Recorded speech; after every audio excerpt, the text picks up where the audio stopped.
Half-Life, saga mítica de videojuegos que marcó un antes y un después en la historia de los shooter en primera persona, del género ciencia ficción, con toques de techno-thriller, desarrollado por Valve Corporation. Supuso este juego el debut de la compañía y el primero de lo que posteriormente pasaría a ser la serie Half-Life. El título, distribuido por Sierra Studios, fue lanzado el 19 de noviembre de 1998. También se publicó una nueva versión para PlayStation 2 el 14 de noviembre de 2002. La trama de Half-Life tiene lugar en algún momento de los 2000. Todos recordamos la historia de Gordon Freeman, un científico teórico del Laboratorio de Materiales Anómalos del Centro de Investigación Black Mesa, un enorme complejo científico subterráneo y ultra secreto instalado en una base militar en desuso emplazada en el desierto de Nuevo México. La historia comienza un día normal donde Freeman empezaba su jornada laboral yendo hacia un nuevo experimento en el área de materiales anómalos, pero este experimento termina fallando y causando una cascada de resonancias, y como consecuencia la Tierra es invadida por extraterrestres desde la zona fronteriza Xen. Gordon se abre paso entre criaturas de Xen, enfrentando también a las fuerzas especiales SECU, enviadas por el gobierno para silenciar a todos los científicos. Después termina la trama y llegamos con Nihilant, el cual es el responsable de la invasión a la Tierra desde Xen, y Gordon acaba con él desatando un mal mayor, pero en ese momento He-Man aparece y pone en éxtasis a Gordon durante 20 años.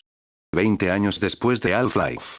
Gordon Freeman aceptó trabajar para He-Man tras derrotar a Nihilant, tras lo cual fue puesto en un estado de hibernación, donde ha quedado congelado en el tiempo.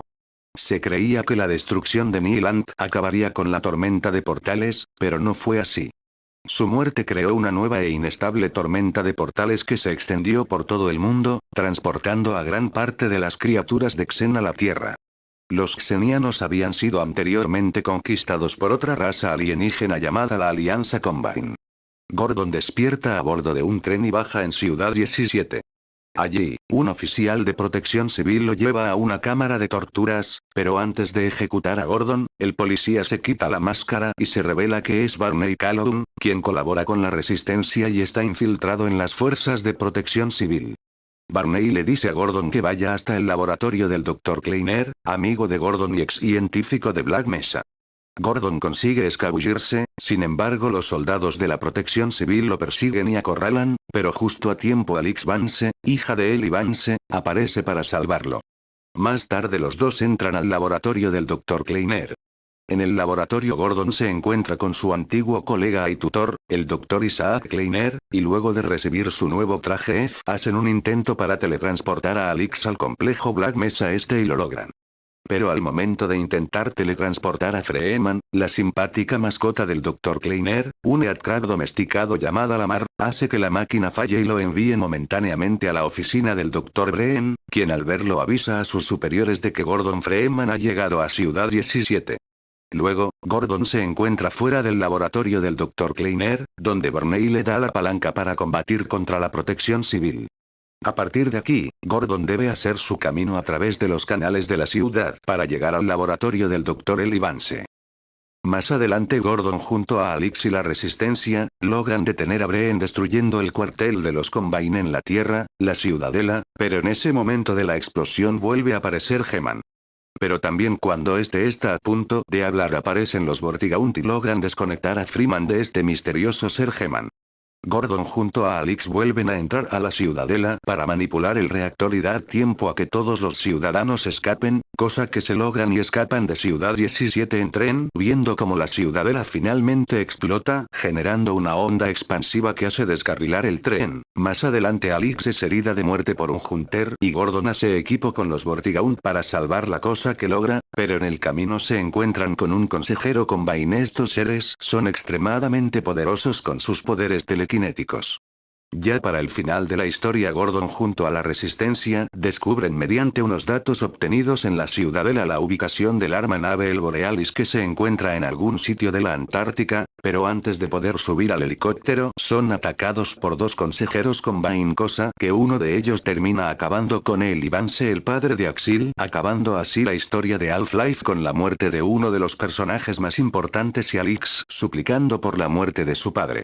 Mark Laidlaw, el escritor de la serie Half-Life. En 2017, un año después de dejar Valve, Laidlaw publicó una historia corta titulada Epístola 3 en su sitio web. La historia presenta personajes con nombres similares a los personajes de Half-Life, como Gertie Fremont para Gordon Freeman. Laidlaw describió la historia como una instantánea de un sueño que tuve hace muchos años, el cual nos cuenta la siguiente historia. Para comenzar, como recordarán los últimos momentos de mi anterior aventura en el episodio 2, la muerte de Ellie Vance nos sacudió a todos.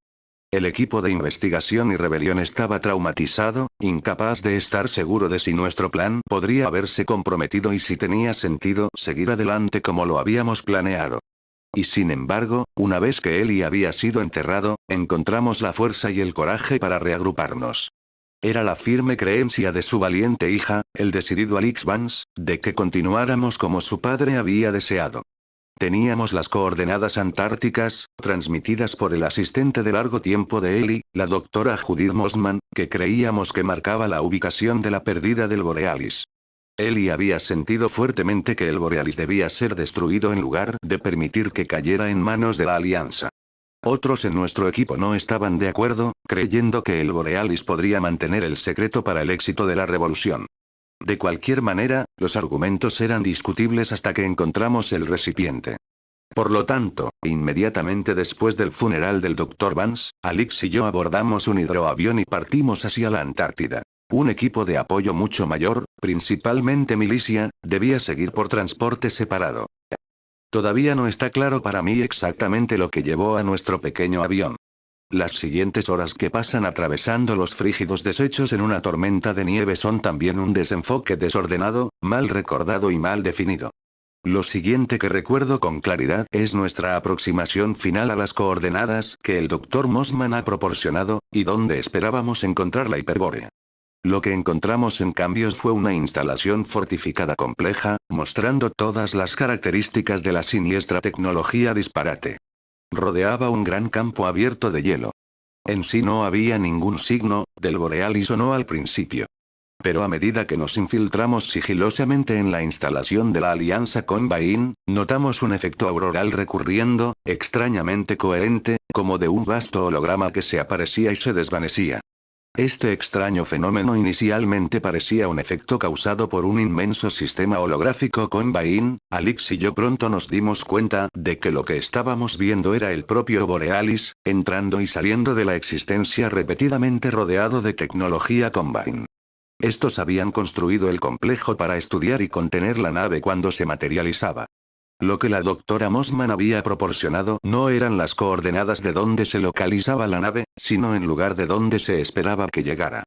El revestimiento estaba oscilando dentro y fuera de nuestra realidad, sus pulsos se estaban estabilizando gradualmente, pero no había garantía de que se instalaría en su lugar durante mucho tiempo o en absoluto. Determinamos que debíamos ponernos en posición para abordarlo en el instante en que se hizo completamente físico. En este punto fuimos brevemente detenidos, no capturados por el ejército Combine, como temíamos al principio, sino por los siervos de nuestra anterior némesis, el intrigante y tramposo Wallace Breen. El Dr. Breen no estaba como la vimos, es decir, que no estaba muerto. En algún momento, el Combine había salvado una versión anterior de su conciencia, y en su fallecimiento físico, habían impreso la personalidad de respaldo en un cuerpo blanco biológico que se asemeja a una enorme babosa. El Bree Slug, a pesar de ocupar una posición de poder relativo en la jerarquía Combine, parecía nervioso y asustado de mí en particular. Breen no sabía cómo su encarnación anterior, el Dr. Bree original, había muerto. Solo sabía que yo era responsable. Por lo tanto la babosa nos trató con gran precaución. Sin embargo, pronto confesó, nunca pudo callar por mucho tiempo, que él mismo era un prisionero del Combine. No se complacía con su existencia grotesca y nos rogaba que terminara con su vida. Alyx creía que una muerte rápida era más de lo que Wallace Breen merecía, pero por mi parte sentí un poco de piedad y compasión. Fuera de la vista de Alyx, podría haber hecho algo para acelerar la desaparición de la babosa antes de proceder. No muy lejos de donde habíamos sido detenidos por el Dr. Bree, encontramos a Judith Mossman detenida en una celda de interrogación Combine. Las cosas estaban tensas entre Mossman y Alyx, como se podría imaginar. Alix culpó a Judith por la muerte de su padre, noticias de las cuales, la doctora Mossman quedó completamente devastada. Judith trató de convencer a Alix de que había sido un agente doble, sirviendo a la resistencia todo el tiempo, haciendo solo lo que él le había pedido, aunque sabía que eso significaba que se arriesgaba a ser vista por sus compañeros por todos nosotros como una traidora. Yo estaba convencido. Alix menos. Pero desde un punto de vista pragmático, dependíamos de la doctora Mossman. Pues junto con las coordenadas del Borealis, poseía llaves de resonancia que serían necesarias para traer a la nave completamente a nuestro plano de existencial. Nos enfrentamos con soldados de la vigilancia que protegían un puesto de investigación con Bain, entonces la doctora Mossman sintonizó el Borealis precisamente con las frecuencias necesarias para que tuviera una breve estabilidad dimensional. En el corto tiempo que nos quedaba, nos embarcamos a bordo del buque, con un número desconocido de agentes con Bain cerca. La nave comenzó a oscilar. Era demasiado tarde para nuestro propio apoyo militar, el cual llegó y se unió a las fuerzas con Bain justo al mismo tiempo que comenzamos a saltar entre universos, de nuevo sin control. Lo que ocurrió a continuación es aún más difícil de explicar. Alix Vance, la doctora Mossman y yo buscamos el control de la nave. Su fuente de energía, su sala de control, su centro de navegación. Literalmente la historia del trazador de líneas demostró no lineal. Años antes, durante la invasión con Bain, varios miembros de un equipo científico anterior, estaban trabajando en el interior del barco ubicado en la base de investigación de Aperture Science en Michigan, habían instalado lo que ellos llamaron el dispositivo de ignición. Si funcionaba como estaba previsto, emitiría un campo lo suficientemente grande como para rodear la nave. Este campo se desplazaría entonces instantáneamente a cualquier destino elegido sin tener que cubrir el espacio intermedio. No había necesidad de portales de entrada o salida, o cualquier otro dispositivo. Era completamente autónomo. Desafortunadamente, el dispositivo nunca había sido probado. Cuando los Combine llevaban a cabo en la Tierra su guerra de las 7 horas, los alienígenas se apoderaron de nuestras instalaciones de investigación más importantes. El personal del Borealis, desesperados por mantener la nave fuera de manos Combine, actuaron en desesperación. Encendieron el campo y lanzó el Borealis hacia el destino más distante que podrían apuntar: la Antártida. Lo que no se dieron cuenta fue que el dispositivo de ignición viajaba tanto en el tiempo como en el espacio. Tampoco se limitó a una sola vez o un solo lugar. El Borealis, y el momento de su activación, se estiraron a través del espacio y el tiempo, conectando el muelle de Apertures y Ensei durante la Guerra de las 7 horas y el actual Antártico en el presente. Tensándose como una banda elástica, vibrando, excepto donde en ciertos puntos estables, similares a los puntos armónicos de una cuerda de guitarra. Uno de estos armónicos era donde abordábamos, pero la cuerda corría hacia adelante y hacia atrás, tanto en el tiempo como en el espacio, y pronto fuimos disparados en todas direcciones. El tiempo se confundió. Desde el puente del Borealis, pudimos ver los laboratorios de Aperture Science en el momento de la teleportación, justo cuando las fuerzas Combine se acercaban desde tierra, mar y aire.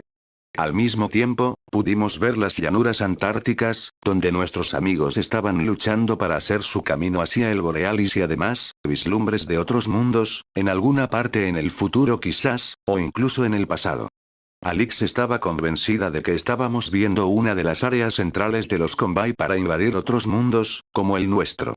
Mientras tanto, luchamos en una batalla por toda la nave, perseguidos por las fuerzas Combine.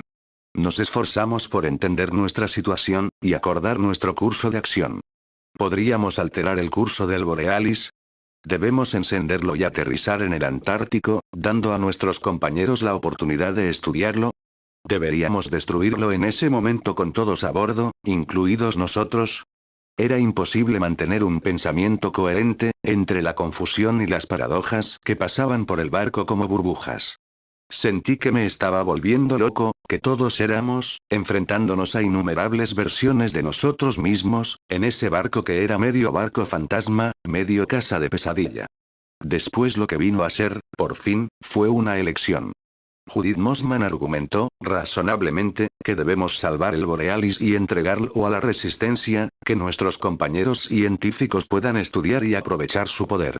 Pero Alix me recordó que había jurado que él cumpliría la petición de su padre de que destruyéramos el barco. Alix tramó un plan para poner al Borealis en la autodestrucción, mientras que cabalga en el corazón del nexo de invasión del Combine. Judith y Alix discutieron. Judith se adelantó a Alix y preparó el Borealis para apagar el dispositivo de ignición y colocar el barco en el hielo. Entonces dio un disparo, y Judith cayó. Alix había decidido por todos nosotros, o por su arma. Con la doctora Mossman muerta, estábamos comprometidos con el plan suicida, era un ambiente lúgubre. Alix y yo armamos el Borealis, creando un misil viajero en el tiempo y dirigiéndolo para el corazón del centro de comando Combine. En este punto, como seguramente no te sorprenderá escuchar, una cierta figura siniestra apareció, Geman. Por una vez no me apareció ante mí, sino a Alix Vance. Alix no había visto a este misterioso hombre desde la infancia, pero la reconoció al instante. Ahora venga conmigo, tenemos lugares para hacer y cosas por hacer. Dijo Geman, y Alix aceptó. Siguió al extraño hombre gris fuera del Borealis y fuera de nuestra realidad. Para mí, no había ninguna puerta conveniente abierta. Solo una risita y una mirada de reojo. Me quedé solo, montado en una nave armada con rumbo al mundo de los Combine.